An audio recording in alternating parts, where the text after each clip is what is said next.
Those are main stories for you this morning at 7:10. So a comprehensive review of the NHS in England says rising obesity levels and greater alcohol consumption have marred Labour's record on health over the last 13 years. But the study by the health think tank, the King's Fund, also says considerable progress has been made since 1997. Let's talk to the Health Secretary, Andy Burnham. Morning to you. Thanks very much for joining us. Before we talk about that, can we just talk about what's been going on with the organ donation register? Can you be clear with us who has been affected and what's happened? Well, the NHS Blood and Transplant Service will be making a full statement very shortly indeed. This relates to a technical error where data has been registered via the DVLA, so it does relate to about 800,000 records. But it's very important for me to say that for everybody on the affected records would not be used in any donation, so people can have complete confidence today in the register. There are some 21 cases that have been identified where a donation has taken place and incorrect information has been used about preferences. But I must add as well that that was in consultation with the individual's family, and the donor was on the register at their wish. But nevertheless, I deeply regret that that has happened, and obviously steps are being taken to contact the families concerned immediately. So it is the case that organs have been taken without the person giving their explicit consent?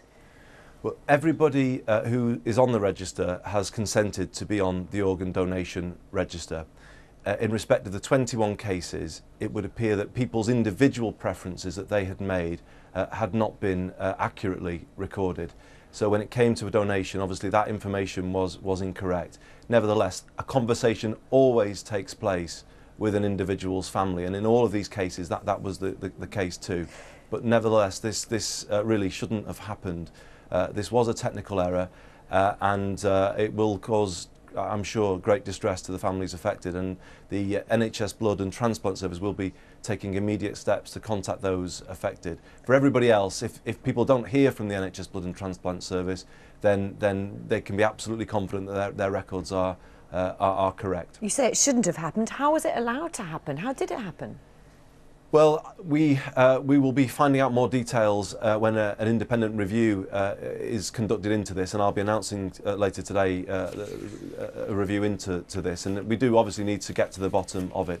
It would appear to relate to a technical error going back to 1999, and this was how data was transferred between the DVLA and the Blood and Transplant Service. Okay. That has now been corrected. There is no other problem with any other data flows within the donor system, but as you say, it should not have happened, and it must not happen again. Okay, and you say there are no other problems. I mean, you know, I filled out my form last week. How do I know that my data is going to be saved properly? Well, that's a very fair question. It's because now the service today writes to people to confirm that this was indeed their preferences. It's because we introduced a new system of that kind that this brought this problem to light. So for anybody on the register today or who's recently joined the register, I say again, they can have complete confidence. And it's really important for me to say that, because above all else here, we've got to uphold confidence in the organ donation system. It's crucially important to so many desperately ill people in this country, and the organs that people so selflessly give obviously are a crucial gift of life to so many people. So maintaining confidence in the system is crucial, as well as dealing with the specific problem, and that's what the NHS Blood and Transplant Service are doing. OK, let's also talk about the King's Fund, which praised the faster treatment and easier patient access to services on the NHS in the last 13 years.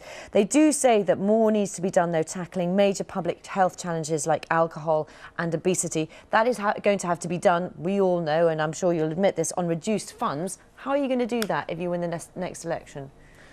Well, I mean, just to say firstly, I'm very pleased with the King's Fund report. Labour has always looked after the NHS, and this report bears that out. It's made really good progress since 1997. I believe we inherited a failing service.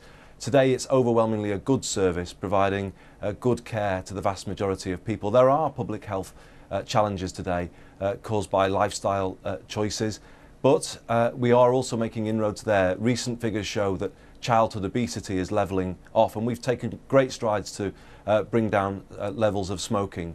I recognise there is still a challenge with alcohol and that really has to be a big priority for the coming decade. But overall, I think the report accurately captures the great strides that our National Health Service has made in the last decade. Health Secretary Andy Burnham, thank you for your time this morning. Thank you. Yes, and listening to that is Liberal Democrats Shadow Health Secretary, that's Norman Lamb. Very good morning to you.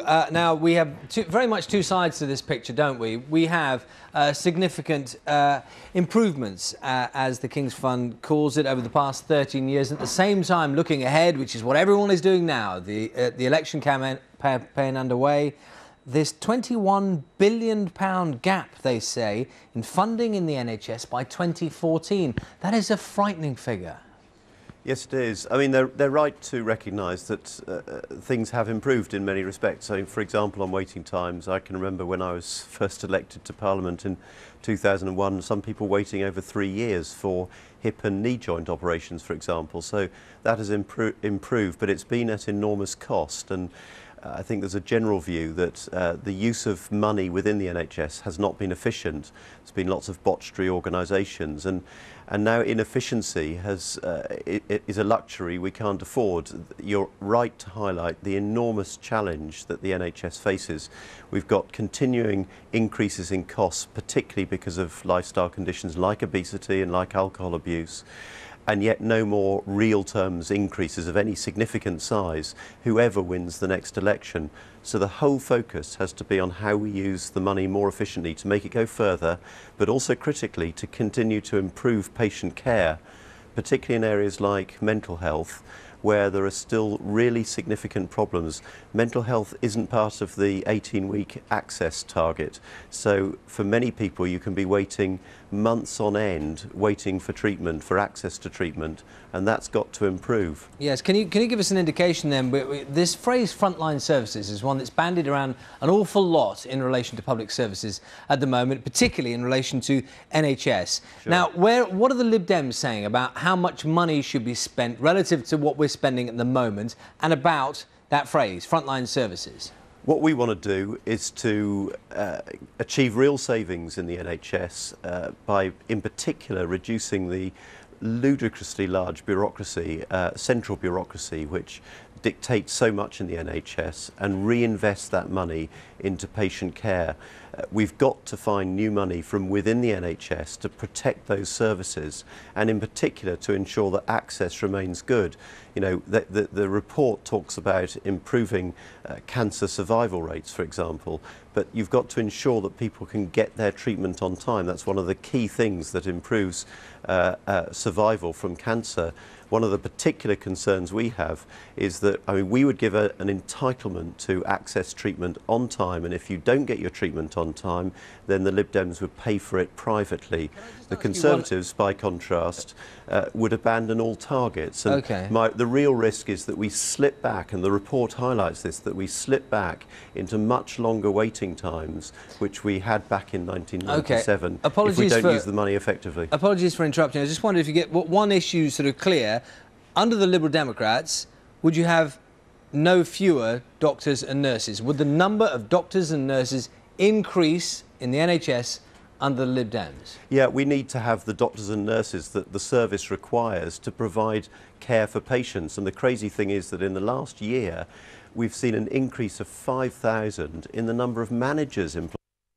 This is ridiculous. We've got to cut back on this bureaucracy and ensure that the money is reinvested in employing doctors, nurses, and ensuring that those services that patients rely on are protected in a really tough financial environment. Norman Lamb, thank you very much for your time this morning. Thank you. It's just coming up to 7:20, the headlines for you this morning. Poland starts a week of mourning after its president and a group of top officials are killed in a plane crash. An investigation is ordered after this